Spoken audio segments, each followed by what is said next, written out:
Assalamu alaikum. Welcome to my YouTube channel Gain Knowledge, and my name is Farwa Zahid.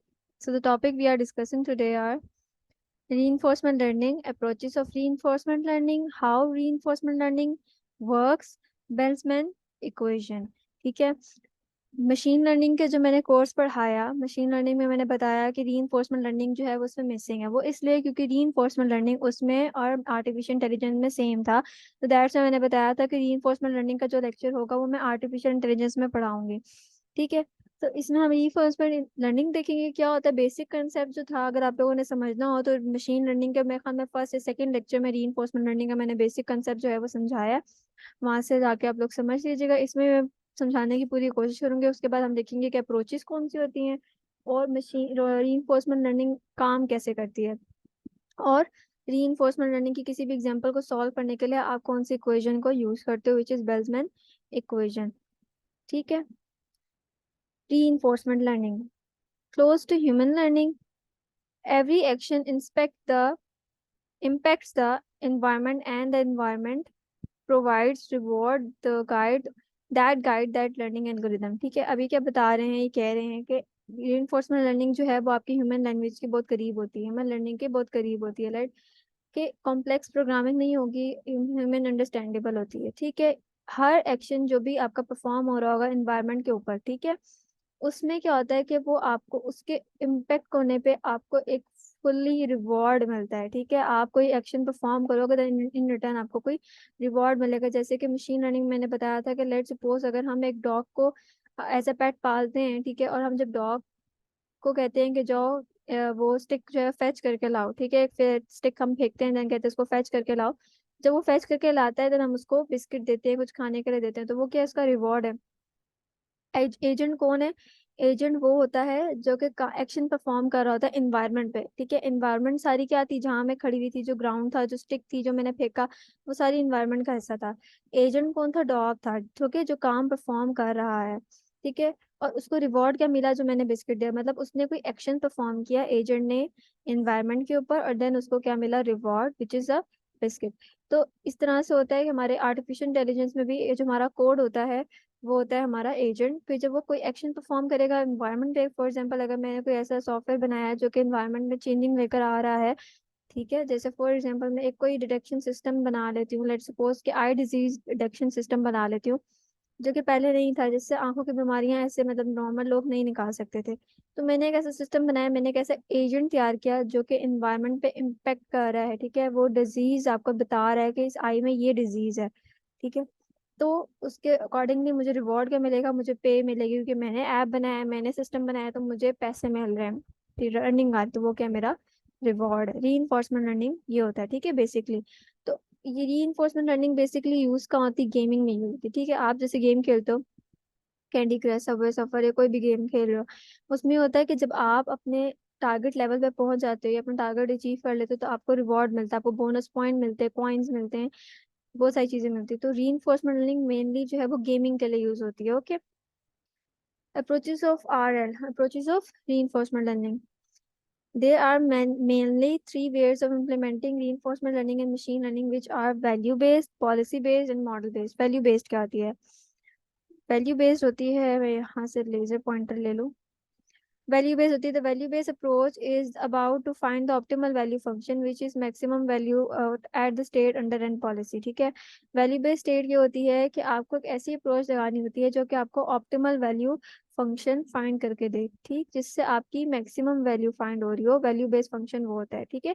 इसमें mainly आप value को prefer करें। Policy based ये होता है, the agent tries to apply such a policy that is action perform is each step helps to maximize. आपने ना, policy होता है कि आपने स्टेप्स को फॉलो करना होता है। लेट्स सपोज आपको एक पॉलिसी दे दी जाए कि लेट्स सपोज मैं कह देती हूँ वैल्यू बेस्ड ऐसे है कि आपने नंबर्स काउंट करते जाना है और अपनी पोजीशन चेंज करती जानी है। ठीक है। लेकिन पॉलिसी बेस्ड ये है, लेट्स सपोज कि अगर मैं गेम खेल रही हूँ तो मैं अपने या तो राइट पे मूव कर सकती हूँ, सॉरी राइट पे मूव कर सकती हूँ या लेफ्ट पे मूव कर सकती हूँ, और इस राइट लेफ्ट पे मूव करके मुझे अपने टारगेट गोल को अचीव करना है। मैं फ्रंट मतलब फॉरवर्ड नहीं जा सकती हूँ, बैकवर्ड नहीं आ सकती हूँ। तो ये क्या हो गया? पॉलिसी, जिसमें हम रूल्स जो हैं वो रूल्स को फॉलो करके अपने टारगेट तक पहुंचते हैं। ठीक है। डिटर्मिनिस्टिक और इसके अंदर जो है स्टोकास्टिक पॉलिसीज आ जाती हैं। The same action is produced by policy by at any state, और स्टोकेस्टिक में क्या आ जाता है, it in this policy probability determines the produce action. ठीक है, ये दो पॉलिसीज होती है हमारी पॉलिसी बेस्ड के अंदर। मॉडल बेस्ड क्या होती है, in the model based approach a virtual model is created for the environment. ठीक है, मॉडल बेस्ड के अंदर आपके पास वर्चुअली मॉडल क्रिएट हो जाएगा एनवायरनमेंट के लिए, and the agent explores the environment to learn it. ठीक है, तो एजेंट जो है वो क्या करेगा, एनवायरनमेंट को एक्सप्लोर करेगा एंड देन उसके ऊपर एक्शन, मतलब पूरे एनवायरनमेंट को एक्सप्लोर करने के बाद उस पर एक्शन परफॉर्म करेगा, जो कि मेनली इतना यूज नहीं किया जाता। प्रेफर वैल्यू बेस्ड और पॉलिसी बेस्ड को ही यूज किया जाता है। ठीक है, हाउ आर एल वर्क्स। अच्छा, to understand the working process of RL, we need to consider two main things. Reinforcement learning को वो काम कैसे करती है, आपको दो चीज़ें चाहिए होती है, एक इन्वायरमेंट और दूसरा एजेंट। जाहिर सी बात है, इन्वायरमेंट होगा तो उस पर काम होगा, एजेंट होगा तो इन्वायरमेंट पे काम होगा। ठीक है, तो इन्वायरमेंट भी ज़रूरी है और एजेंट भी ज़रूरी है। It can anything such as room, maze, football ground. ठीक है, रूम हो सकता है, किसी रूम पे हम रीइंफोर्समेंट लर्निंग लगा सकते हैं। मेज गेम आपको पता होगा, लेट्स सपोज यहाँ पे एक रैकेट, वो सॉरी, एक कैरेट है लेट्स सपोज, और यहाँ पे एक रैबिट, और बीच में बहुत सारे रास्ते हैं, तो हमें फाइंड करना है कि रैबिट कौन से रास्ते से अपने कैरेट तक पहुंच सकता है, तो वो होती है मेज गेम। ओके, फुटबॉल ग्राउंड हो सकता है कि किस तरह से प्लेयर जाके गोल कर सकते हैं, and etc. Agent, an agent intelligent agent such as a AI robo. ठीक है, एआई रोबो क्या मतलब कि एआई रोबो आपने बना दिया, लेट्स सपोज जो आपका रैबिट था वो एआई रोबो था जिसने फाइंड करना था अपना पाथ। ठीक है, एफिशिएंट वे जो है वो देखना था, अपना एफिशिएंट पाथ देखना था जहां से वो अपने गोल तक पहुंच सकता। ठीक है, अब जो रीइंफोर्समेंट लर्निंग के लिए आप क्या यूज करते हो, बेल्समैन इक्वेशन यूज करते हो। बेल्समैन इक्वेशन होती क्या है, ठीक है, इसके अंदर फॉर्मूला है V S equals to max R S A plus Y V S prime. ठीक है, वे वी इंटू एस क्या है, द वैल्यू कैलकुलेटेड, जो जिस करंट स्टेट की वैल्यू हम निकाल रहे हैं वो मैक्सिमम। उसके बाद आर एस ए क्या है, reward at a particular state S ब परफॉर्मिंग एन एक्शन। ठीक है, कि फॉर एग्जांपल जिस पे हम पर्टिकुलर स्टेट पे हम एक्शन परफॉर्म करें, क्या उसके ऊपर कोई रिवॉर्ड रखा गया है या नहीं रखा गया है। ठीक है, वाई जो है वो डिस्काउंट फैक्टर है, ये आपको मोस्ट प्रोबेबली आपके क्वेश्चन में गिवन होगा बाय योर प्रोफेसर। ठीक है, लेट्स सपोज की वैल्यू कोई भी हो सकती है, 2 3 4 5 6 कुछ भी दे सकते हैं। ठीक है, वी एस प्राइम क्या है, the value of previous state, like आपके फॉर एग्जांपल अगर आप S1 पे हो तो value of previous state S2। Reward अगर लेट्स सपोज S2 का कोई रिवॉर्ड है, लेट्स सपोज मैं यहाँ पे दे देती हूँ रिवॉर्ड जो है वो 2 है, तो फिर वो यहाँ पे 2 मेंशन हो जाएगा। ठीक, तो ये कुछ चीजें होती हैं, मैं आपको एग्जाम्पल पे लेके चलती हूँ। ठीक है, लेट्स सपोज यही हमारी जो थी वो एग्जाम्पल थी। ठीक है, मैं यहाँ से समझा देती हूँ। ये हमारा एक डायमंड है, ये हमारा एजेंट है, ये आपके पास डिफरेंट स्टेट्स हैं। ठीक, बीच में आ जाती है आपकी एक वॉल, ये आपकी वॉल, आप इसको पास थ्रू नहीं कर सकते हो, या तो आपका एजेंट इन बॉक्सेस से किसी भी तरीके से जाकर आपके इस डायमंड तक पहुंच सकता है। अगर वो डायमंड पे पहुंचेगा तो उसको रिवॉर्ड मिलेगा +1, और अगर वो रॉन्ग स्टेट पे चला गया विच इज स्टेट 8 जहाँ पे फायर है, तो उसको मिल जाएगा -1, जिससे उसके पॉइंट्स हो जाएंगे डिडक्ट। ठीक, तो अब मैं बता देती हूँ कि इसके रूल्स क्या हैं। ठीक है, अब वो या तो S5 से इधर जा सकता है या तो इधर से जा सकता है। ठीक है, और बीच में वॉल है, मतलब वॉल को क्रॉस नहीं कर सकता, वो डायगनली नहीं जा सकता। अब हम बेल्समैन इक्वेशन को सॉल्व कैसे करते हैं इसको, कि हम क्या करते हैं, बजाय इसके कि हम एजेंट को देखें कि एजेंट ने किधर मूव करना है, हम अपने रिवॉर्ड वाले स्टेट से मूव करना स्टार्ट करते हैं। मतलब फॉर एग्जांपल रिवॉर्ड वाली जो स्टेट है, हम उससे मूव करना स्टार्ट करेंगे, या तो हम S3 से S2 पे जाएंगे या तो S3 से S7 पे जाएंगे, और देखेंगे कि कौन सा बेस्ट पाथ है हमारे एजेंट तक। ठीक है, कौन सा बेस्ट पाथ है हमारे एजेंट तक पहुंच रहा है, कहाँ से हम जा रहे हैं। तो अगर हम यहाँ से चले, लेट्स सपोज बीच में कोई बैरियर आ जाए तो हम स्टक हो सकते हैं, तो अगर हम अपने डायमंड से मूव करेंगे तो हम पहुंच सकते हैं अपने एजेंट तक। अच्छा, जिस स्टेट पे हो या तो हम उसके लेफ्ट पे जा सकते हैं या तो राइट पे जा सकते हैं, मतलब उसके मतलब लेफ्ट, उसके जो जो भी फॉर एग्जांपल उसके कह लो कि उसके साथ जो भी ब्लॉक आ रहा है उधर हम मूव कर सकते हैं। लेट्स सपोज S3 है तो हम S2 पे मूव करते हैं सकते हैं, S7 पे। S2 है तो हम S1 पे मूव कर सकते हैं, लेकिन S6 पे नहीं मूव कर सकते क्योंकि ये एक वॉल है। S5 है तो हम S6 9 पे मूव कर सकते हैं या S1 पे मूव कर सकते हैं। इस तरह आप लोगों को जो उसके एडजेसेंट स्टेट होगी उस एडजेसेंट स्टेट पे हम मूव कर सकते हैं। Let's see. अच्छा, सबसे पहले मैंने मैंने मूव किया, मैं डायमंड से मूव करी थी, मैंने मूव कर लिया S3 पे, स्टेट 3 पे। ठीक है, स्टेट 3 पे जब मैंने मूव किया तो मैंने क्या किया, ब्लॉक S3 लिखा, मैंने अपना फार्मूला लिखा। फार्मूला लिखने के बाद थोड़ा सा ये जो है वो ब्लरी हो गया, दैट्स मैंने फार्मूला जो है पिछली साइड में डाल दिया था। ठीक है, मैक्सिमम अब मैंने क्या कहा था कि यहाँ पे अगर आपके उस स्टेट के लिए कोई रिवॉर्ड रखा गया हो तो वो हम लिखेंगे। ये 0 नहीं है, ठीक है, ये मैंने काटा हुआ है, 1 है। ठीक, तो 1 क्या है, 1 हमारे पास रिवॉर्ड था जो प्रीवियस स्टेट का, जो ये था ये, ठीक है, डायमंड पे। अब हम इस पे मूव किए ना S3 पे, S3 बिल्कुल ब्लॉक खाली है, ठीक है। तो अब हम अगर लेट सपोज S3 से मैं डायमंड पे जाती तो हमें क्या रिवॉर्ड मिलता, 1, ठीक है। मैं S3 से डायमंड पे जाऊंगी, हम एजेंट ने तो यूं मूव करना है ना, यूं या यूं मूव करना है, तो जब वो यहाँ पहुंचेगा आगे जाएगा तो उसको रिवॉर्ड कितने का मिलेगा, 1 का, ठीक है। तो दैट्स वाई मैंने यहाँ पे लिख दिया 1, क्योंकि वो जब आगे मूव करता है तो उसको क्या मिलता है, 1, तो मैंने रिवॉर्ड रख दिया 1।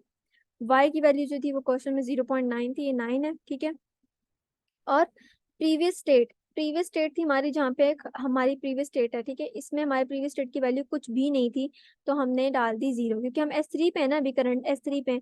तो हमारे पास जो इसकी प्रीवियस स्टेट थी S4, ठीक है, तो उसकी करंट वैल्यू कुछ भी नहीं थी, तो हमने लिख दी 0। तो अब अगर हम इसको कैलकुलेट करूँ तो 0.9 इंटू 0 0 हो जाएगा, और 0 + 1 = 1। तो हमारे पास S3 की वैल्यू क्या आ गई, 1, तो V = 1। अब हमने देखा या तो हम इधर मूव कर सकते हैं या तो हम इधर मूव कर सकते हैं। मैंने एक पाथ ले लिया, मैंने ले लिया, चलो S2 पे मूव करते हैं। ठीक, उसी तरीके से मैंने दोबारा से फार्मूला लिखा, मैक्सिमम इक्वल्स टू, अब देखो, अब रिवॉर्ड, अब S2 पे हो ना, तो मतलब जब एजेंट चलेगा तो एजेंट यूं चलेगा, S3 पे आएगा। तो क्या S3 के पास कोई रिवॉर्ड था, क्या कोई फिक्स है रिवॉर्ड, क्वेश्चन में नहीं है कोई रिवॉर्ड। फिक्स रिवॉर्ड जो होगा वो आपको प्रोफेसर की तरफ से असाइन हुआ हुआ होगा, कौन सी स्टेट का कौन सा रिवॉर्ड है। अब क्योंकि S3 का कोई रिवॉर्ड नहीं था तो हमने लिख दिया 0, प्लस y की वैल्यू थी 0.9, s और फिर यहाँ आता था VS प्राइम। VS प्राइम मतलब प्रीवियस स्टेट की कोई वैल्यू, तो प्रीवियस स्टेट की वैल्यू थी हमारे पास 1 थी, तो हमने 1 पुट कर दी। 0.9 इंटू 1, 0.9 प्लस 0 होगा तो 0.9 आपके पास आंसर आ गया, ठीक है। अच्छा, फिर हमने देखा, अच्छा अब स्टेट 2 पे, अब यहाँ तो हम उसके एडजेसेंट पॉइंट्स पे कहीं पे मूव कर सकते हैं, एडजेसेंट स्टेट्स पे, सॉरी, ठीक है। तो अब एडजेसेंट स्टेट में S6 आता है और S1 आता है, लेकिन S6 पे हम नहीं जा सकते क्योंकि वो एक वॉल है, ठीक है, वो एक वॉल है। तो हमने S1 पे मूव किया, S1 पे जब हमने मूव किया, हमने वही फॉर्मूला दोबारा लिखा, ठीक है। अब हमने देखा रिवॉर्ड, क्या S2 का कोई रिवॉर्ड था, नहीं, हमने, हमारे पास कोई रिवॉर्ड नहीं था क्वेश्चन में, तो हमने लिख दिया 0। वाई हमारे पास 0.9 था और प्रीवियस स्टेट की वैल्यू हमारे पास क्या थी, 0.9, तो 0.9 इंटू 0.9, 0.81 प्लस 0, तो हमारे पास आंसर आ गया 0.81। ओके, फिर फर्दर हमने देखा, हम यहाँ आए, अब यहाँ तो हम इधर मूव कर सकते हैं तो इधर मूव कर, डायगनली हम मूव नहीं कर सकते, बात हमेशा याद रखनी है। मेज गेम के अंदर आप डायगनली मूव नहीं कर सकते हो, आप हमने हमने हमेशा ब्लॉक टू ब्लॉक मूव करना होता है, ओके। तो आप लेफ्ट टू राइट या अपर डाउनवर्ड कर सकते हो, डायगनली नहीं जा सकते। तो अब मैंने या तो S2 पे जा सकती थी या तो S5 पे आ सकती थी। S2 क्योंकि ऑलरेडी मुझे वैल्यू पता चल चुकी है, तो मैं गई क्या कहते हैं, S5 पे, सही है। S5 पे जब मैं गई तो मैंने देखा यार इसका कोई रिवॉर्ड था नहीं था, ठीक है। 0.9 मेरी वाई की वैल्यू थी और 0.81 जो थी मेरी प्रीवियस वैल्यू थी, तो मैंने लिख के 0.73 मेरी S5 की वैल्यू आ गई। अब मैं S9 पे गई जहाँ पे मेरा एजेंट खड़ा हुआ था, जब मैंने उस पर पुटिंग की तो मेरे पास आ गया 0.66 आंसर, ठीक। अब 0.66 आ गया, अब देखो लेट्स सपोज मैं एजेंट पे हूँ, अब मैंने क्या करना है, एजेंट पे मेरी वैल्यू आ रही 0.66, मतलब रिवॉर्ड मेरा कितना था डायमंड का, 1, ठीक है। रिवॉर्ड मेरा मैं यहाँ लिख देती हूँ, ठीक है, रिवॉर्ड था मेरा यहाँ पे 1, ठीक। और यहाँ पे मेरी वैल्यू क्या आ रही, 0.6। अब आप इसको चेक कैसे करोगे कि आप ठीक गए हो। 0.66 थी, मतलब कि मेज गेम में जब आपका एजेंट मूव करेगा या तो इधर मूव करेगा या तो इधर मूव करेगा, तो उसकी वैल्यू एक नंबर या कुछ पॉइंट्स नंबर आपकी बढ़नी चाहिए, और तब तक बढ़नी चाहिए जब तक उसकी वैल्यू 1 ना हो जाए, जब तक उसकी वैल्यू 1 ना हो जाए। तो देखो यहाँ पे 0.66 था, फिर यहाँ पे 6 से बड़ा एक 7 हो गया, फिर 8 हो गया, फिर 9 हुआ, देन आपका फाइनली 1 आ गया, तो इट मीन्स कि आप ठीक गए हो और आपने अपना डायमंड अचीव कर लिया। अब लेट सपोज अगर आप चाहो कि आप बाकी के जो आपके पास रिमेनिंग रह गए हैं वो भी आपने फाइंड करने हैं, लेट सपोज ये S7, S10, S11 और S12 है, ठीक है, बहुत गंदा लिखा जा रहा है, आई नो, कोई बात नहीं। तो आप वो भी फाइंड कर सकते हो, जैसे कि मैंने S7 फाइंड किया हुआ है, ठीक। S7 मतलब कि अगर आप लोग चाहो तो आप लोग इधर से भी मूव कर सकते थे, ठीक है। S3 से मैं S7 पे मूव करती तो कौन से वाला होता, वही वाला काम होता जो कि मेरा S2 के लिए हुआ, सेम वही वैल्यू आपकी यहाँ पे उतर आएगी, ठीक है, जो कि मैंने एरो लगाया हुआ है, ठीक है। और अगर आप S11 पे जाओ तो S11 पे आपकी कौन सी वैल्यू होगी, जो S9 से जाने में इधर आई थी, तो S9 से इधर आएंगे, इधर 0.81 थी तो इधर भी 0.81 आएगी। ठीक है, फिर S10 की वैल्यू S5 की जैसी आएगी, और S5 की वैल्यू भी इधर भी आएगी। ठीक है, अभी तरीका आप लोगों को, जब आप सॉल्व करोगे तो आपको पता चल जाएगा जब कैसे कैसे आ सकती है, क्योंकि जाहिर सी बात है S11 से आप इधर मूव करो, जैसे S1 से आप इधर मूव किया तो 0.73 आया था, तो S से अब इधर मूव करो, इधर मूव करो, तो आपके पास सेम ही वैल्यू आएगी। ये मैंने आगे सॉल्व किया होगा। ठीक है, S11 के लिए कंपलसरी नहीं है, मैं जिस बता रही थी कि अगर आप लोगों ने चेक करना हो तो आप लोग चेक कर सकते हो, अदरवाइज आपको आपका डायमंड मिल गया है तो आपको ये चेक करने की जरूरत नहीं है। तो ये थी हमारा जो है रीइंफोर्समेंट लर्निंग की एग्जांपल बेंसमैन इक्वेशन के थ्रू। ठीक है, और अगर आपको मेरी वीडियो अच्छी लगी तो kindly like my video and subscribe my channel. Thank you so much.